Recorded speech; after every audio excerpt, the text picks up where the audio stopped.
नमस्कार, मैं कुसुम और आप देख रहे राजस्थान धड़का न्यूज। आमेर के हांडीपुरा में पठान समाज ने किया सतीश पूनिया का जोरदार स्वागत, केलों से तोलकर किया सम्मान। आमेर में जनसंपर्क के दौरान हांडीपुरा में पठान समाज ने प्रदेश मंत्री शहजाद खान पठान के नेतृत्व में शहजाद खान पठान के निवास पर सतीश पूनिया का जोरदार स्वागत सत्कार किया। इस मौके पर प्रदेश के पूर्व अध्यक्ष एम सादिक खान ने पठान समाज से झोली फैलाकर सतीश पूनिया के लिए वोट देने की अपील की। प्रदेश मंत्री शहजाद खान पठान ने सतीश पूनिया को भरोसा दिलाया कि हमारा समाज तन मन धन से आपके साथ है। 25 नवंबर को ज़्यादा से ज़्यादा मतदान करवाकर पुनः सतीश पूनिया को विधानसभा पहुंचाएंगे। आपको याद होगा कि आमेर विधानसभा में 15 प्रत्याशी अपना भाग्य आजमा रहे हैं। भारतीय जनता पार्टी ने प्रदेश के पूर्व अध्यक्ष एम कद्दावर नेता सतीश पूनिया को पुनः आमेर विधानसभा से अपना प्रत्याशी बनाया है। पार्टी से बगावत करके राजकुमार शर्मा ने निर्दलीय फॉर्म भरकर भारतीय जनता पार्टी की थोड़ी मुश्किलें बढ़ा दी हैं। अब देखना है कि 3 दिसंबर को आमेर विधानसभा का कौन विधायक बनता है। ब्यूरो रिपोर्ट, सादिक हिंदुस्तानी।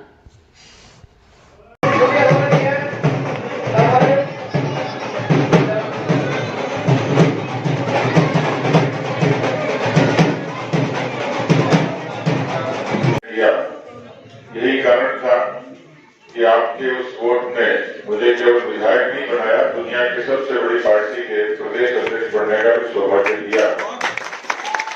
और उस सौभाग्य से हमने बिना किसी भेदभाव के पार्टी में भी और पार्टी के बाहर भी काम किया।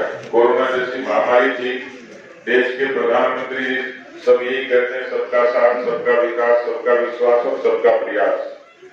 भारतीय जनता पार्टी के बारे में बहुत सारी भ्रांतियां हैं, गलतफहमियां हैं, लेकिन एक बात समझ लेनी चाहिए कि जब पहली बार कांग्रेस के मुकाबले जनता पार्टी का शासन बना और वाजपेयी साहब पाकिस्तान गए तो लोगों ने कहा कि आप तो बिल्कुल हिंदूवादी पार्टी के नेता हो और सबसे पहले पाकिस्तान क्यों आए।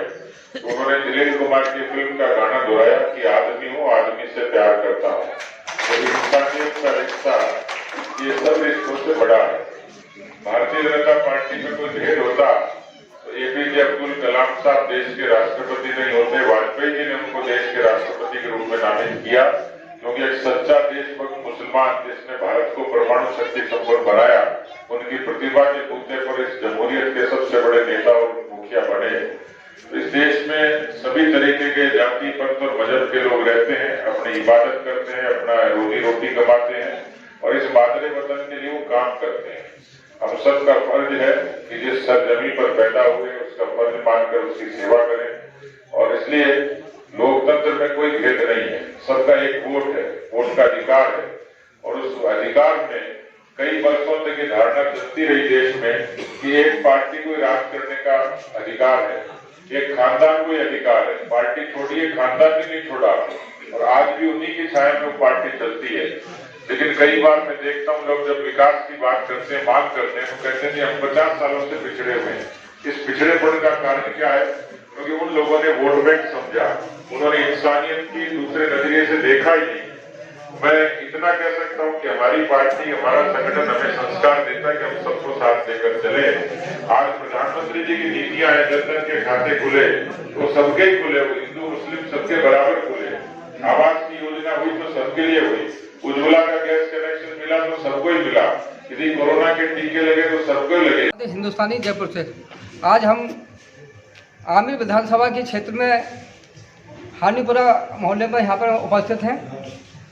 भारतीय जनता पार्टी के प्रदेश मंत्री शहजाद खान साहब के यहाँ पर ये प्रोग्राम रखा गया है।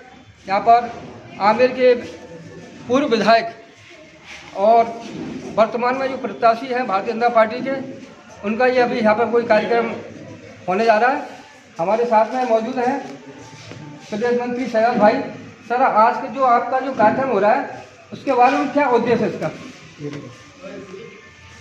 सबसे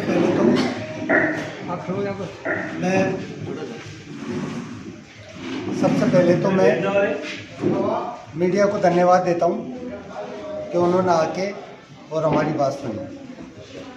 हमारी आज की इस सभा का, इस स्वागत समारोह का एक ही उद्देश्य है कि राजस्थान के भावी मुख्यमंत्री सतीश पूनिया जी का स्वागत करना, और ये स्वागत पठान समाज की तरफ से है, मेरे अकेले की तरफ से नहीं है।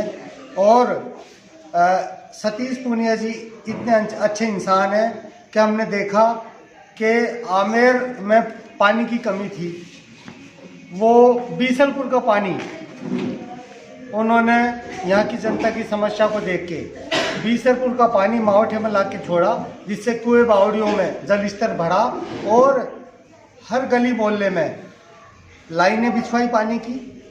उसके अलावा आपने देखा होगा कुंडा से लेके मावठे तक टूटी सड़कें पड़ी थी और ये सरकार कुछ नहीं कर रही थी। जिस समय सतीश पूनिया जी प्रदेश अध्यक्ष थे, उन्होंने आमेर के स्थानीय निवासियों को साथ लेके, कार्यकर्ताओं को साथ लेके और कुंडा से एसडीएम कार्यालय आमेर तक पैदल मार्च किया, जब जाके कुंडा से और मावठे तक की सड़कें बनी। और हम मीडिया के माध्यम से ये कहना चाहते हैं कि इस बार हमारे पठान समाज की तरफ से और मुस्लिम भाइयों की तरफ से अच्छी तादाद में सतीश पूनिया जी को और भारतीय जनता पार्टी को हमारे बूथों से विजय करके भिजाएंगे। धन्यवाद। जय हिंद, जय भारत।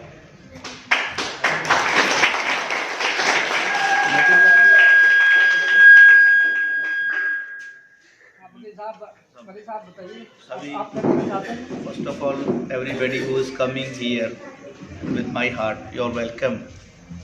तो आज का जो कार्यक्रम है ये भारतीय जनता पार्टी के पूर्व प्रदेश अध्यक्ष और आमेर के लाडले विधायक श्री सतीश जी पूनिया की चुनावी सभा है, उसके लिए उपलक्ष्य में किया गया है।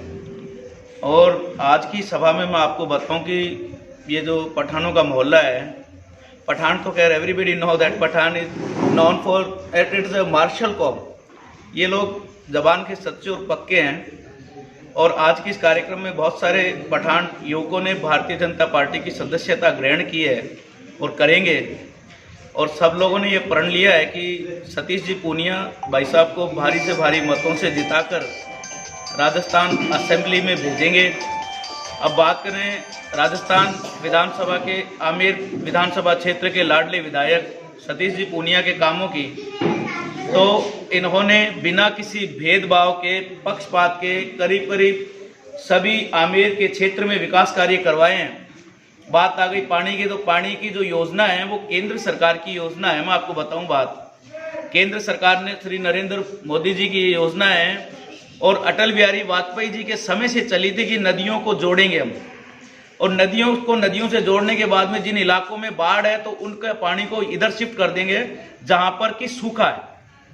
तो ये उसी का एक छोटा सा परसेंटेज लेवल है। पहले पाइपलाइन बिछाएंगे, बड़े लेवल पर हो सकता है कि इंशाल्लाह पानी की समस्या इंडिया से दूर हो जाएगी, सूखे की भी समस्या दूर हो जाएगी और बाढ़ जहाँ पे आती है उसकी भी समस्या दूर हो जाएगी। अब आते हैं कोरोना काल की। कोरोना पेंडेमिक में हम सब कैद हो गए थे, तो आमेर के विधायक साहब ने 24 घंटे जनता के बीच में रहे और फूड पैकेट के माध्यम से आपको जो लोग needy peoples they can not afford buy food ration, तो उनको अवेलेबल करवाया गया। अब रोड की आ गई तो बिना पक्षपात के रोड डली है साहब, मना नहीं कर सकते, कोई बंदा कह नहीं सकता काम नहीं हुआ, काम हुआ है। प्लस अब मेडिकल की बात करते हैं, मेडिकल में इनकी डिस्पेंसरी थी। आप जो पक्षपात वाली बात कर रहे हैं, ये आमेर विधानसभा में नाई की थड़ी भी है, उसके साथ में पक्षपात क्यों हो रहा है? देखिए साहब, नाई की थड़ी के लिए जो आप पक्षपात कह रहे हो ना, वो सरासर गलत है, उसको मैं एक्सेप्ट नहीं कर सकता। बिकॉज ऑफ पानी की पाइपलाइन नाई की थड़ी में एक सिंगल घर मुझे आप बता दो जिस घर के आगे पानी की पाइपलाइन नहीं डली हो। टंकी जो है वो पुलिस चौकी के सामने टंकी बन रही है। अब बात करते हैं शौचालय की, तो अभी कुछ दिनों पहले इस शौचालय का जो पाइपलाइन है उसका 300 करोड़ रुपए पास हुए हैं, तो उसमें केंद्र का भी है और स्टेट का भी है। तो सीवर लाइन का पेमेंट पास किया है। सीवर लाइन की अभी जो हुआ था सर, इसका उद्घाटन तो किया था यहाँ पर, ये अपनी क्या बोलते हैं चौराहे पर, बराबर, और काम यहाँ पर चालू हुआ। ये अभिलाष जो है ना, वो वहाँ से चालू हुआ, वहाँ से चालू क्यों नहीं हुआ? मैं आपको बताऊं, काम कहीं से तो शुरू होगा ना। इम्पोर्टेंट ये नहीं है कि शुरू कहाँ से हुआ और खत्म कहाँ पे हुआ, इम्पोर्टेंट है कि शुरू तो हुआ। जो लोग बरसों से जहाँ पर सीवर लाइन नहीं थी उसको सब लोग एक सवाई तक भूमि मानते थे, सिलिंग की जमीन है, वहाँ पर स्टार्ट तो हुआ ना, तो that is a positive thing कि हमें भाई शुरू हो गया तो वो खत्म भी होगा। तो अच्छी बात है कि सीवर लाइन आ गई है, वहाँ पाइप लाइन आ गई है। तो नाई की तरीफ पे आदरणीय सतीश पूनिया जी ने किसी तरह का पक्षपात नहीं किया। प्लस 60 फुट की एक रोड है साहब, 60 फुट की रोड हमारे एमएलए साहब की ये दी हुई है, जिसपे आज काफ़ी बड़ा अच्छा मार्केट डेवलप हुआ है। तो मैं मतलब it's my kindly humble request to all the people who are coming here कि आप please kindly vote, please cast your vote for the BJP candidates and win and send him in the Rajasthan assembly. तो आप भारी संख्या में सतीश जी पूनिया को vote दें और भारी से भारी मतों से उनको जिताकर राजस्थान असेंबली में पहुंचाइएगा। सर एक सवाल, ये नागी थड़ी में कब्रिस्तान की जमीन अलर्ट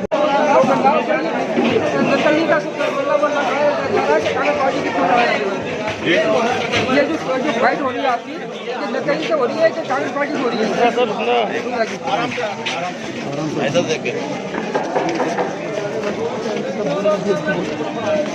चुनाव तो दो पार्टियों के बीच में ही है, चुनाव तो दोनों पार्टियों के बीच में है। प्रदेश में देश में वैचारिक आधार पर ही चुनाव होते हैं। तो सर आप हमारे चैनल के माध्यम से आप को हमारे आवाम को क्या कहना चाहेंगे? आवाम को ये कहूँगा कि वो पार्टी देखें, विचार देखें, देश और समाज कौन सी पार्टी ठीक है, जो व्यक्ति सक्षम है, जो बिना किसी भेदभाव के काम करता है उसको सिलेक्ट करें। कौन सी पार्टी सत्ता में है, सत्ता के आधार पर किस तरीके से अपने काम को आगे बढ़ाएं, किसी गरीब का काम हो। और इसलिए देश में बिना किसी भेदभाव के मोदी जी के नेतृत्व में जो विकास हुआ, सबका साथ, सबका विकास, सबका विश्वास, सबका प्रयास, गरीबों को अन्न मिलना, वैक्सीन फ्री मिलना, जनधन के खाते खुलना, उज्ज्वला के कनेक्शन होना, ये सब चीज़ें जो बिना किसी भेदभाव के हर कौम के व्यक्ति को मिली है। इसलिए मुझे लगता है कि पार्टी को और नेता को उनको चुनकर ही अपना निर्णय करेंगे।